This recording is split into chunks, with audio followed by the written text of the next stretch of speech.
एक नई खबर सामने आई है। पूर्व सीएम वसुंधरा राजे को चुनौती दे रहे हैं अशोक गहलोत, क्योंकि मुख्यमंत्री अशोक गहलोत ने चुनौती देते हुए एक बड़ी बात कही है। गहलोत ने बयान दिया है कि चुनाव का मुख्य मुद्दा 7 गारंटियां हैं, वही 7 गारंटी जो कांग्रेस ने जारी की है।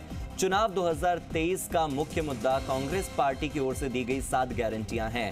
अशोक गहलोत बोल रहे हैं कि विपक्षी दल की नेता वसुंधरा राजे सिंधिया को मैं चुनौती देता हूं कि मेरे साथ कांग्रेस की 7 गारंटी पर एक बहस कर लें। तो सीधे सीधे डिबेट की चुनौती दी जा रही है वसुंधरा राजे को, एक बहस की चुनौती दी जा रही है वसुंधरा राजे को। आप देखिए कि राजस्थान की परंपरा यही कहती आई है कि एक साल अशोक गहलोत सीएम तो अगले साल वसुंधरा राजे, फिर अशोक गहलोत सीएम तो एक साल वसुंधरा राजे। और ऐसे में 7 गारंटियों पर बहस की चुनौती वसुंधरा राजे को देते हुए अशोक गहलोत। मेरे सहयोगी शशि मोहन जुड़ गए हैं, सीधे उनका रुख कर लेते हैं। शशि मोहन, खुले डिबेट की चुनौती 7 गारंटियों पर, कांग्रेस इस 7 गारंटियों का मुद्दा जमकर भुना रही है। देखिए, कांग्रेस पार्टी मुद्दा बुना रही है और मुख्यमंत्री अशोक गहलोत इसमें अगुवाई कर रहे हैं। मुख्यमंत्री ने पहले 7 गारंटियां लॉन्च की, 2 गारंटी झुंझुनू से, 5 गारंटी कांग्रेस के वॉर रूम से, और अब सीधी चुनौती वसुंधरा राजे को। और ये कहते हुए ट्विटर पर चुनौती दी है कि वसुंधरा राजे को चुनौती है कि वो उनसे इन 7 गारंटी पर एक बहस करे। हालांकि बहस राजनेताओं में कहने की बात होती है, इस तरह की बहस आमतौर पर नहीं होती। उस बहस के लिए कौन सा मंच होगा, कौन सा मंच नहीं होगा, मंच के लिए कौन तैयार होगा, कौन नहीं तैयार होगा, ये सब भविष्य के घर में है। लेकिन इससे पहले की चुनौतियां आपको ध्यान होगा, जब गुलाबचंद कटारिया नेता प्रतिपक्ष हुआ करते थे वो चुनौती दिया करते थे। जब गुलाबचंद कटारिया गृह मंत्री हुआ करते थे तब वो इस तरह की चुनौतियां दिया करते थे। और एक बार चुनौती के लिए अर्चना शर्मा प्रेस क्लब पहुंच भी गई थी, लेकिन वहां वो चुनौती साकार नहीं हुई। ऐसे में सवाल ये कि क्या ये चुनौती सिर्फ दिखाने की है, सिर्फ सोशल मीडिया तक रहेगी, या वाकई इस चुनौती का जवाब फेस टू फेस आएगा। दोनों नेताओं के बहुत कम ऐसे मौके हुए हैं राजस्थान की राजनीति में। जब से 2003 में वसुंधरा राजे आई हैं, पिछले 20 साल में 20 मौके भी ऐसे नहीं आए जब दोनों नेताओं ने मंच साझा किया हो। हाँ। या तो दोनों शपथ ग्रहण पर मंच साझा करते हैं, या बहुत रेयर ऑफ द रेयरेस्ट मामले में किसी सामाजिक कार्यक्रम में दोनों एक दूसरे से आमना सामना होता है, बस नमस्कार तक अभिवादन रहता है। विधानसभा के फ्लोर पर जरूर दोनों की रामासामा होती है। वो तस्वीर भी हम थोड़ी देर में दर्शकों को दिखाएंगे, जब रीट को लेकर के विरोध प्रदर्शन किया था विधानसभा के सदन में और मुख्यमंत्री अशोक गहलोत पहुंच गए थे विपक्ष की कुर्सियों की तरफ वसुंधरा राजे से बातचीत करने। लेकिन अब वो चाहते हैं कि वसुंधरा राजे सामने आए और इन 7 गारंटियों पर बहस करें। बहस किस बात को लेकर कि ये गारंटी हो सकती है या नहीं, इस बात को लेकर, ये गारंटी सही है या नहीं, इस बात को लेकर, या इन गारंटियों के लिए सरकारी खजाने में पैसा है या नहीं, इस बात को लेकर, इन गारंटियों की लोगों को जरूरत है या नहीं, इस बात को लेकर, या ये गारंटी चुनावी जुमला है या नहीं, इस बात को लेकर। आखिर किस बात को लेकर बहस हो सकती है दोनों के बीच में, ये सवाल नहीं। तो शशि मोहन, इन 7 गारंटियों को लेकर बीजेपी की ओर से या वसुंधरा राजे की ओर से कभी कोई प्रतिक्रिया या कोई पलटवार हुआ क्या? बीजेपी ने इन 7 गारंटियों को क्या करार दिया? बीजेपी क्या मानती है? देखिए, बीजेपी की अगर बात करें तो वो कहती है कि इन गारंटियों का क्या अस्तित्व, जो सरकार जा रही है, जिस सरकार की गारंटी नहीं है, उस सरकार की दी हुई गारंटी का क्या भरोसा और क्या भविष्य है, ये सवाल बीजेपी की तरफ से उठाया जाता है।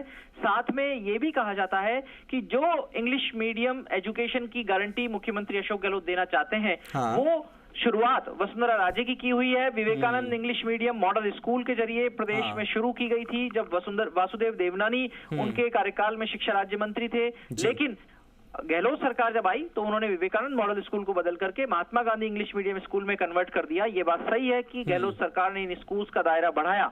लेकिन प्रदेश में ऐसी जगह भी है जहां इंग्लिश मीडियम स्कूल कर दी गई और वहां के लोगों की मांग पर, विरोध पर, नाराजगी के बाद फिर से उसे हिंदी मीडियम में कन्वर्ट करना पड़ा। तो राजस्थान इंग्लिश मीडियम स्कूल के लिए कितना तैयार है? जहां सरकारी स्कूलों में 6ठी कक्षा से अंग्रेजी पढ़ाई जाती थी, बीच में ये सुधार हुआ, लेकिन क्या शुरुआत स्तर से इंग्लिश मीडियम की एजुकेशन दी जा सकती है? हाँ, नई शिक्षा नीति ये कहती है कि बच्चे को प्राइमरी एजुकेशन तक मातृभाषा में शिक्षा दी जानी चाहिए। लेकिन नई एजुकेशन शिक्षा नीति पर चलेंगे, नई एजुकेशन पॉलिसी पर चलेंगे, या राजस्थान सरकार कहें, राजस्थान में सत्ताधारी पार्टी जो गारंटी दे रही है उस गारंटी के आधार पर चलेंगे? फिलहाल अशोक गहलोत और वसुंधरा राजे, जैसा मैं जिक्र कर रहा था, सार्वजनिक मंच पर कम दिखते हैं, संवाद कम करते हैं, मीडिया के जरिए बयान दे देते हैं, सोशल मीडिया के जरिए वार पलटवार कर देते हैं, लेकिन एक मंच पर बहस की बात कहकर मुख्यमंत्री अशोक गहलोत ने एक नई चुनौती पेश कर दी है बीजेपी के सामने और खासतौर से वसुंधरा राजे के सामने। ठीक है, एक तरफ ये कहा जा रहा है कि जो अंग्रेजी माध्यम में शिक्षा की गारंटी हर विद्यार्थी को दी जा रही है वो पुरानी है, लेकिन इसके अलावा 6 गारंटी और है, जैसे गृह लक्ष्मी गारंटी कर्नाटक से प्रेरित है, जहां हर साल 10,000 रुपए मिल रहे हैं, या फिर गोधन गारंटी है कि 2 रुपए किलो आपसे गोबर खरीदा जाएगा, तो ये पशुपालकों के लिए हो गई। स्टूडेंट्स को फ्री में लैपटॉप टैबलेट देना, 15 लाख तक की फ्री बीमा की राहत दे देना, या राजस्थान के तकरीबन 1 करोड़ से ज़्यादा परिवारों को 500 रुपये में गैस सिलेंडर दे करके केंद्र सरकार की योजना का दायरा बढ़ा देना। ओल्ड पेंशन स्कीम यानी कि सरकारी कर्मचारियों को पुरानी पेंशन नीति के कानून में, मतलब कानून बनाकर बाकायदा उन्हें उसमें लाना। तो ये तमाम मुद्दे ऐसे हैं जो कि राजस्थान के ऑलमोस्ट पूरी उस आबादी को इंक्लूड अपने अंदर कर लेते हैं जो वोट देते हैं और जो कांग्रेस का कोर वोट बैंक है भी।